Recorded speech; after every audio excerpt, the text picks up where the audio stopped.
Hello, my name is Ron Williams, minister for the Lincoln Church of Christ here in Huntsville, Alabama. And this morning I'd like to talk to you about something that is universal. You know, they say that there are two things that everyone has to deal with, death and taxes. Well, today we want to talk about something else, and it's called grief. We all deal with grief. It is a universal emotion. It does not matter whether we want to avoid it, as it does not matter if we'd like to just act like it can't be a part of our lives, because grief is universal.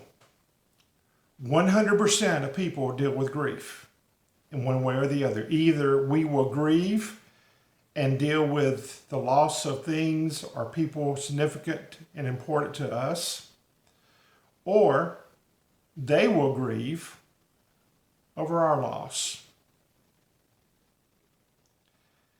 You're probably thinking, I don't want to think about grief. I don't want to talk about grief. I don't even want to listen to someone talk about the idea of grief. And it may be because you're dealing with realities in your life that are less than positive. You're dealing with issues of life that trouble you. Perhaps you feel the way this group of individuals felt. The Holland, Michigan Theos chapter surveyed their members about how they were feeling, and they came up with this phrase or this section of grief issues entitled Just Walk With Me. Listen to what they say. Perhaps you can relate. I have a problem. I want to tell you about it. No, I really don't. I'd rather keep it to myself, handle it alone. I do think it would be good for me to share it with you, though I don't want to because of what you'll say or how you'll act. I'm afraid you might feel sorry for me in a way that makes me feel pathetic, like I'm some poor thing. I'm afraid you're trying to cheer me up. That you'll give me words or text or prayers or platitudes that tell me in a subtle way to stop feeling bad. Now, if you do that, I'll feel worse, but I'll probably hide it behind my obedient, cheerful smile. I'll feel you don't understand. I'll feel you're making light of my problem as if it can be brushed away with some brief words of cheer. I'm afraid you might give me an answer. That this problem that I've been wrestling with for some time now and about which I have thought endless thoughts can be belittled. You can answer in a half minute what I've been struggling with for weeks? Come on. I'm afraid. You might just ignore my problem. Talk quickly about other things. Tell me your own problems. Look away or go away. I'm afraid you might see me stronger than I really am. That I don't need you to listen or to care. Now, it's true that I can get alone, but I shouldn't have to. What I'd really like, if you would just walk with me. Listen as I begin in some blundering, clumsy way to break through my fearfulness of being exposed as weak and needy. Hold my hand. Pull me gently as I falter and begin to draw back. Say a word, make a motion or a sound that says, I am with you. If you've been where I am, tell me how you feel in a way that I can know that you're trying to walk with me, not change me. But again, I say, I'm afraid that you'll think that I'm too weak to deserve respect and responsibility. I'm afraid you'll explain what's happening to me with labels and interpretations. I'm afraid you'll just ask me, well, what you going to do about it? Please just walk with me. All those other things seem so much brighter and sharper and smarter and expert. But what really takes love is to just walk with me. I'm sure what I want is people to have a shepherd as their model. People who, in their own way, bring others an experience of the Lord is my shepherd, and I shall not want. Yes, even when I walk through the valley, you are with me, walking with me. 2020 has been some kind of year. And even though we're beyond that, we're still dealing with a pandemic.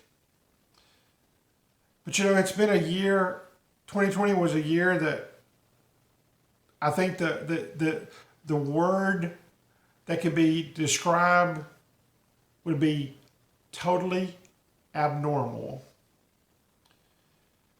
Because every kind of loss that we can imagine pretty much happened in 2020, particularly from March on to the end of the year, and even now to this point in time. Think about some of the losses that you may have experienced. Maybe you didn't even think about them this year, this past year. The loss of normalcy, the loss of routine. Perhaps you lost your health for a period of time. The loss that comes from loneliness, isolation, having to be quarantined, social distancing. The loss from family. Likely you dealt with family as we dealt with family that had COVID, and we had to stay away from them for a period of time and pray and be concerned about their health. Maybe they got better. Sadly, maybe they died. The loss of income. Millions of Americans were sent home. And still today, so many do not have the jobs that they once had, or the quality jobs that they can still do. The loss of change in regard to being having to deal with every kind of thing that most folks never even think about. Where am I going to find toilet tissue or paper towel? How am I going to get my groceries if I can't go to the grocery store? Who's going to pick up my prescriptions? Do I still go to the doctor for visits? What if I have to go to the hospital for some procedure? The loss of relationships at church. Likely most of us had to make changes in our worship, at least in coming together to worship God as we would like to have done. And even if we did come, we had to practice social distancing, and we're not able to hug someone, to salute someone with a holy kiss, Romans 16:16, in whatever way we saw fit to do so that's acceptable. Oh, the losses that we have faced in the past 10 months and now into this year of January 2021. But I want you to know that all those losses equal grief. That's what that grief is, an individual experience, generally a painful feeling of sadness that usually follows an actual loss, or it precedes an anticipated loss. And so for the past months, we've dealt with loss after loss after loss. And likely we wondered, when's it ever going to end? And then we had to deal with more losses. That's the way grief works from time to time. There are many Bible characters that we could talk about that dealt with losses. I guess the first one that comes to mind would be Job. Job lost everything significant and important to him, his wealth, his slaves, his servants, his livestock, and then he lost, of course, his 10 children.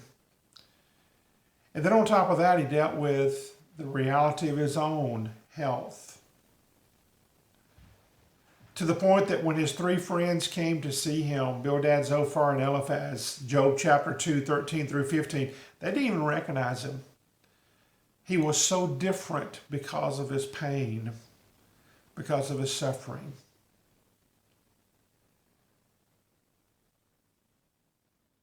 And yet Job tried to understand, why is all this happening to me? And that was a good question for him, and that's probably a good question for you. Sometimes you'll find the answers, and other times you may not find the answers to that question, and that's okay. Let's talk about grief for a few moments before we conclude. Grief is normal and healthy when we deal with some kind of loss in our life. It's not abnormal to grieve. As I already said, 100% of us grieve in one way or the other. So when you grieve, when you mourn, when you're sad, when you're sorrowful, know it's okay. It's healthy. It's a natural consequence to what you've experienced. Know also that grief's going to affect you in several different ways. It's going to affect you emotionally. Job cried, he got mad, he was frustrated, he was worried, he was concerned. All these different emotions from the same grief that he experienced. Grief affects us physically. We don't feel well. We're sick. We don't want to get out of bed. Maybe we can't sleep at all. Maybe we solve our grieving by eating. Maybe we do just the opposite. We don't want to eat anything. It affects us physically. It affects us mentally. It bothers us. It worries us. And we know that worry is wrong, but yet we still do that from time to time. We're frustrated about the feelings. We're wondering where all this is coming from. We're wondering, why is this happening to me? And then, yes, grief can also affect us spiritually speaking. It makes us wonder where God is. It makes us wonder where we are with God. And more than ever before, we need church members, loving, genuine, faithful church members that will see us through, that will walk with us as we deal with grief in our own individual way. Realize that grief, even though it's universal, also means that it's an individual matter. You're not going to be exactly like anyone else around you in regard to your grief, because you are different than them. And your relationship to that loss is different than their relationship to any kind of loss. Even within the same family unit, people grieve as individuals, not collectively as a family. Know that grief is a multifaceted emotion. And what I mean by that is there's not a go-to stage by stage progression that you can find, because grief doesn't work that way. Each one of us in our own unique way are going to deal with grief as an individual, and therefore our experiences will be different from others. We gave a few moments ago examples of how we can all grieve differently from different kinds of losses. Yes, tragically, we've all dealt with the reality of the loss of life, and there's nothing that can take that pain away for a period of time. We mourn their loss, whether it be due to the pandemic or other kinds of situations.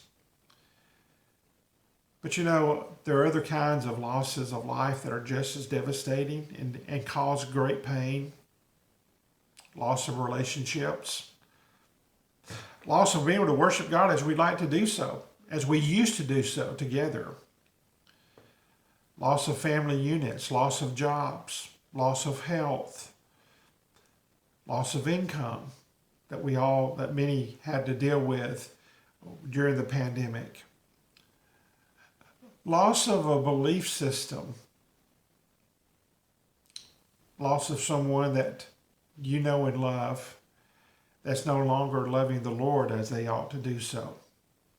Those are all kinds of losses, and they produce pain and grief just like the loss of life. Remember, as you deal with your grief, that the closer you are to that relationship, the greater the potential of the loss. Let me just give an example. If I were worshiping with you at your church this coming Sunday and the announcements were made and someone was mentioned as being sick and needing prayer, I would try in my mind to remember that individual in a personal, private prayer of mine later that day. But that's probably all I would do, simply because I don't have a relationship with that individual.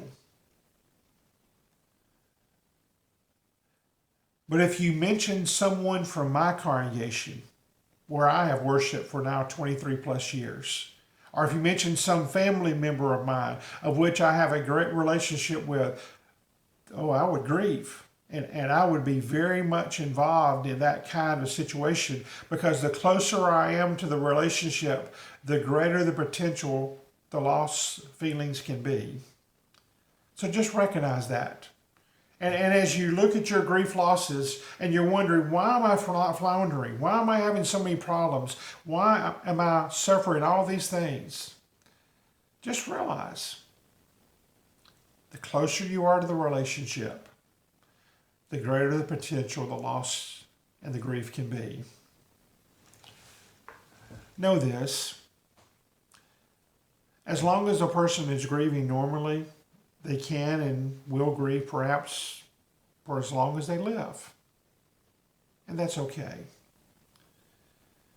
And we want to be sure that we grieve normally. We don't do anything, we don't want to say or do anything that would produce feelings of self-harm or harm for other individuals. But our goal is not to get over someone's relationship that we had with them. Our goal is to get beyond that. And we can and will perhaps remember that individual as long as we live, as we continue to return back to life and do all that we can possibly do. Grief. It's a universal emotion. But know that in doing that, we are not alone. Others around you understand your grief, or at least they want to try. Church members that care, truly care and concern, let them help you. Tell them what you need from them. Prayer to God. 1 Peter 5, verse 7, casting all your care on him, God, for he cares for you. In the text, that's present tense. That means that God continues to pray and care for us today, not just yesterday, and he'll do so tomorrow as well. And know this: as you grieve and you find others that can help you in your grief, as you pray to God, remember this: Jesus Christ is always there for you. 7 centuries before the time that Jesus came into the world in the form of a babe, Isaiah would say of him in Isaiah 53, verse 3 and 4, he is a man of sorrows and he's acquainted with grief. And whoever you are that's listening and watching today, know this: he's not only acquainted with his own grief, but he also is acquainted with your grief. He's always just a prayer away. May God help you as you deal with grief to remember these things that we've talked about. Can we close with prayer? Loving Father, thank you for the day. Whoever it is that's listening, bless them with care and concern from others, compassion from you, and knowing that Jesus Christ cares for every situation that they're facing. Thank you to God for what Jesus gives us in this life and the hope that he gives us beyond this life. In his blessed name we pray. Amen. It's been a blessing to be with you today, and I hope and pray that you found these words to be useful and helpful to you as you grieve in this world. God bless you. Stay close to him. Love him and serve him.